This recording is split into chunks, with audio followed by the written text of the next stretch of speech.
Makin sini, drama Korea tuh jadi makin kreatif dalam menciptakan plot dan karakter. Semakin absurd plotnya, semakin unik karakternya, kita tuh semakin semangat nontonnya, ya nggak sih? Drama Korea juga gemar bermain-main dengan plot yang berhubungan dengan kematian. Mulai dari kehidupan di akhirat, malaikat pencabut nyawa, reinkarnasi, kehidupan dalam surga dan neraka, dan masih banyak lagi. Ya, tapi kita juga nontonnya nggak usah terlalu diseriusin banget lah ya, pokoknya anggap aja sebagai hiburan. Drama Korea juga lumayan sering mengusung tema tentang karakter yang koma, berada dalam keadaan antara hidup dan mati. Banyak drama yang mana karakternya mengalami koma yang panjang tapi kemudian dia hidup kembali. Di drama Melting Me Softly, Ji Chang-wook dibekukan selama 20 tahun dan mengalami koma tapi kemudian hidup lagi. Sedangkan di drama Still 17, Shin Hye-sun dia tuh koma di usia 17 dan sadar kembali ketika udah berusia 30 tahun. Bahkan semua member di Uncanny Counter itu awalnya mereka semua koma dulu, sampai akhirnya mereka diajak negosiasi sama pegawai akhirat,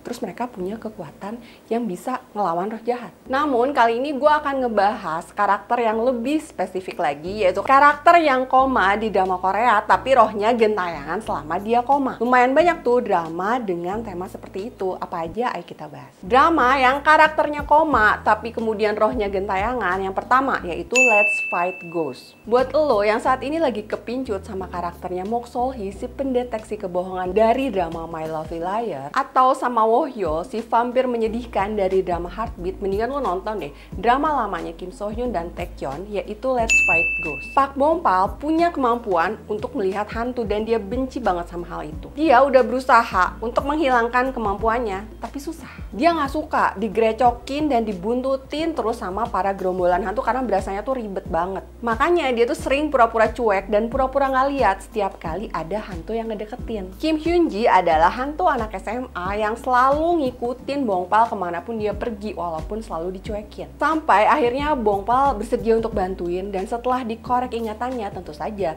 ternyata Hyun Ji tuh belum mati, dia masih koma dan berada di rumah sakit. Setelah sadar, akhirnya ia menjadi mahasiswi dan kuliah di tempat yang sama dengan Bong Pal. Ya deh, ini pacaran. Jadi PDKT-nya dari zaman koma terus gentayangan sampai akhirnya pacaran. Aduh, kisah cintanya sangat epic. Drama Korea yang karakternya koma tapi rohnya masih gentayangan berikutnya adalah Delivery Man. So Young Min adalah seorang supir taksi yang sedang berusaha untuk mengungkap kematian ibunya akibat tabrak lari. Ia kaget ketika suatu waktu dia ngeliat ada cewek cantik yang nongkrong di dalam taksinya, tapi cuma dia doang yang bisa lihat, semua orang nggak bisa lihat. Nah loh, hantu kan? Taksi gue digentayangin sama cewek cantik nih. Dia pikir kayak gitu. Akhirnya ia pergi ke dukun buat ngebersihin sekalian ngusir si hantu cewek itu. Ternyata baru ketahuan bahwa ternyata yang digentayanginnya itu bukan taksinya, tapi sebuah HP yang ketinggalan di taksi tersebut. Jadi kalau HP-nya habis baterai, dia ngilang dan terjebak di dalam HP. Ini makin absurd aja ya plot di drakor ya. Tapi gue tetap lanjut nonton. Sampai akhirnya terungkap fakta bahwa ternyata si cewek itu ada hubungannya dengan misteri kematian ibunya yang ditabrak lari. Dan tentu saja sebenarnya ia belum mati sih dan cuman koma doang. Setelah ia sadar dari koma, akhirnya mereka pacaran deh. Kalau ada yang nanya awal ketemunya di mana, jawab aja, iya yang berhasil nemuin aku ketika lagi terjebak dalam HP karena HP-nya belum di-charge.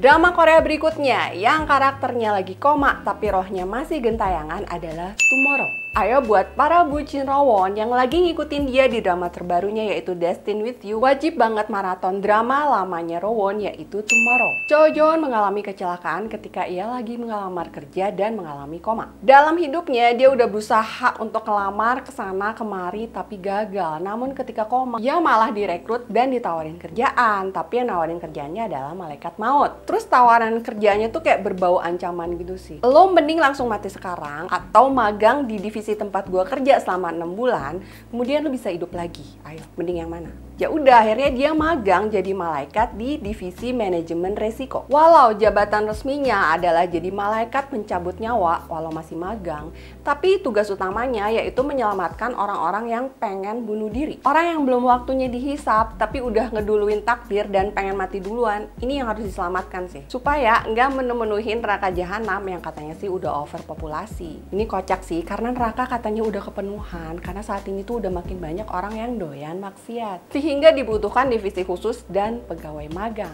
Dasar drakor, dasar drakor. Makin kesini, makin kesana plot dan karakter yang ada di drama Korea dan bikin para penontonnya jadi makin halu. Tapi ya nggak apa-apa sih selama kitanya bisa menikmati. Jadi yang mana nih karakter koma yang jadi favorit lo? Coba tulisin di kolom komentar ya. Jangan lupa juga untuk like dan subscribe. Annyeong!